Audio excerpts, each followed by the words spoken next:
Music is something that you can fall back on. Music can be your life if you enjoy it, if it's your passion. Hey fam, what's up, what's up, what's up? This is Robert Anton here, robertanton.com, coming to you with your no frills, the voice commentary from a singer. Okay, so, alright, this is the 4th night of the blind audition. The show seemed to be very, very long tonight, so I'm going to try to make this as short as possible. I'm going to get right into it. We started out with Ashley Morgan. She was 26. She did I Want to Dance with Somebody Who Loves Me by Whitney Houston, and she got very little intro time. They didn't do the whole thing where she got all the pictures of home and all the storyline and all that. They just showed her walking onto the stage with a little voice over her speaking, and she hit that stage to tackle the diva baby. Blake and Pharrell chimed in first. She was sounding kind of like a pop country artist to me doing Whitney Houston, and I discerned a little bit of a rasp back in there in her vocal. Pharrell and Blake both stood for her when she was finished. Xtina was impressed with the notes she was hitting. Blake told her there's nobody like her in the competition. Pharrell told her she just kept getting better, and Ashley chose Pharrell as her coach. Next up was Koryn Hawthorne. She was 16. She did My Kind of Love by Emeli Sande, and I was liking her smoky sound, and she started singing this. Kind of gave me a Toni Braxton vibe. Did y'all get that? I don't know. Tell me if she reminded you of anybody down in the comments. And she was so expressive and passionate in her delivery. Xtina turned around first, and Pharrell chimed in while she was holding a long, strong note. Both stood for her. Pharrell said she was elevating the performance as she was singing. Adam said she sounded like a 40-year-old, that she was so mature.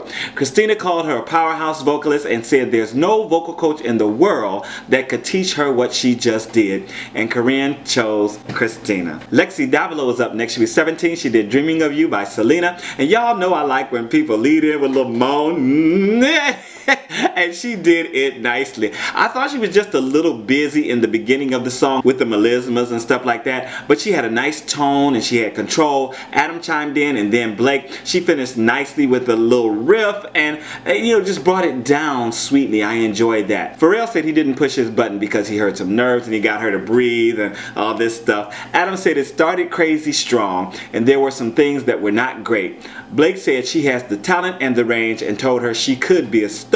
And Lexi chose Adam, she said, because she's a really big fan of his. And then we had Josh Batstone on TeamAdam, Katelyn Read and Ameera Delandro on TeamXtina, and Bay Brooks on TeamAdam. They all went through in a little collage. And then Quincy Mumford was up. He was 23. He did Dancing Machine by Jackson 5. And he was just a little awkward dancing on the stage when he started. And I wonder why, because he said he was performing all the time and touring and had a band and all this. The verses were okay with this, but he wasn't hitting the falsetto notes of the song. He was kind of, it just wasn't connected. No coach's turn for him. And I was like, I know when he said he was doing Dancing Machine, I was like, is his voice that high? Because when he was talking, it wasn't close, and I was like, maybe he's going to have a really high voice, but he didn't, and I was like, I don't know if that's the right song for him because of that. Adam told him there's something there. Xtina said he had a natural soulful quality, but it didn't connect the dots completely.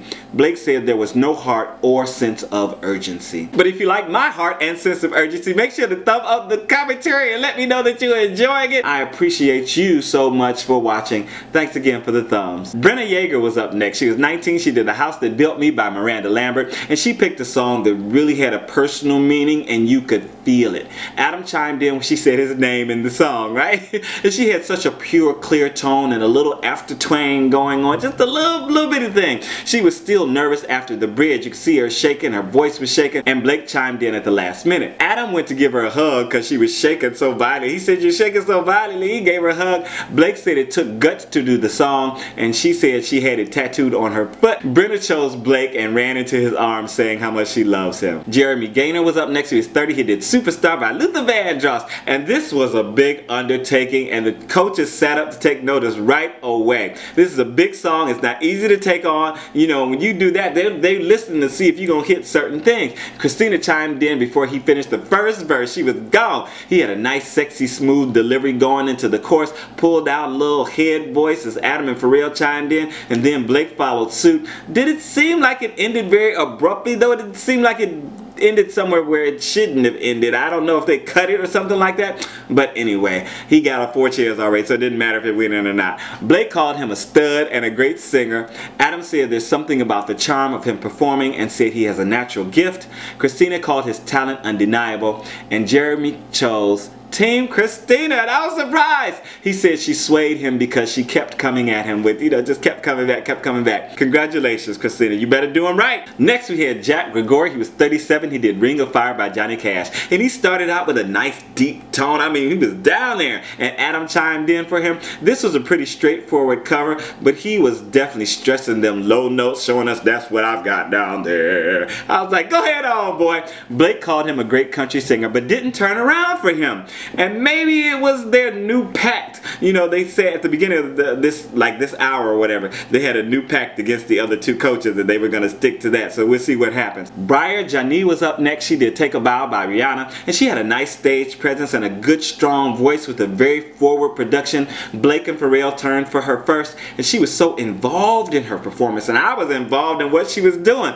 and I was enjoying it so much. Xtina called her a great singer. Blake said he loved her vibrato and mentioned the fullness of her voice. Then they did this whole Pharrell pimp walk skit thing. They were joking and playing around, and Pharrell said the control she has is really good, but he wanted to help her work on her nervousness. And Briar chose Pharrell because she grew up listening to his music. Rant, Robert Anton rant. I had to rant right here. So Briar decided to go to college, and she's taking journalism, and she said she wanted something to fall back on. Oh my God, how many times do I have to hear this? You guys who have heard this before, hear from me. If you take music, you love music, get your degree in music, you always have things to fall back on. You can teach, you can be in the industry, you can be A&R, you can work at a big label. You don't have to be, you can work in all kinds of singing situations. You don't have to become a star in order to make a great living as a singer. Oh, it's just killing me every time somebody says, okay, I decided to go to college, but I want to have something to fall back on. Music is something that you can fall back on. Music can be your life if you enjoy it. If it's your passion, then you should do whatever you can within, that makes you happy. So you can be singing and you can be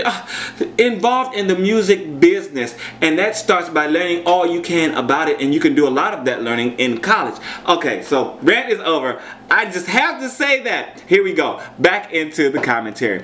Jess Gallo was up next. She was 20. She did Stolen Dance by Milky Chance. And I had to learn this song for a gig. And I loved it as soon as the music started. But I'll get to the rest of it later on. Her voice was on the nasal side, but I could tell it wasn't all in her nose. It was just the strange sounds. And it was different. And I was kind of liking it. It was a little too short. No coaches turned around for her. But I don't think it was because it was bad. It was because of the song choice. Blake said the song didn't give her a chance to open up. Pharrell called her left of center, but wanted to hear more of the colors in her voice. Adam thought she could have made a better song choice and gave her some pointers on what might work for her. And I think just because there wasn't enough of an arc, there wasn't enough opening up, there weren't enough things that she did, because it's a very straightforward song. So it's not a whole lot to do unless she had changed it around a lot and gave it a little more, flow or something in the melody. But okay, she didn't make it on, but I hope she comes back because she really had something different. Brian Johnson was up next. He was 24. He did Reason to Believe by Rod Stewart, and he's from my hometown. Woot woot! He did his little moan lead in, and Adam chimed right in. Didn't even give him a chance to say anything else. I'm telling y'all, it worked. If you can touch with that, it can get you right on in. You can mess up the rest of it, but you already on the show, right? Okay, but anyway. Blake chimed in after a few lines, and he was wailing away at the higher notes and really bringing some nice dynamics to the rest of the melody. I like that he trailed off in a smile at the end of the song. Adam said he was really singing the song and drawing us in. Blake said he sings with so much heart, emotion, and raw power. Pharrell said music on the radio needs faces like him.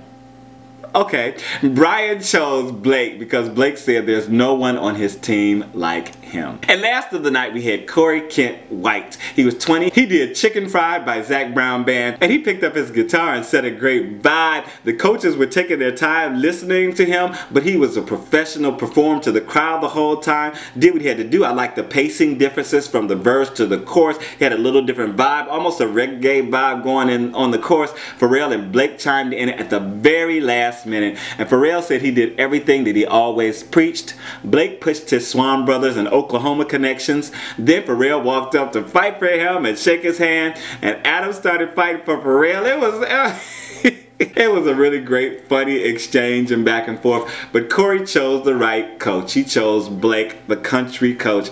And that is what I thought he should have did. Did you think he should have done with Pharrell? I don't know. I don't think so.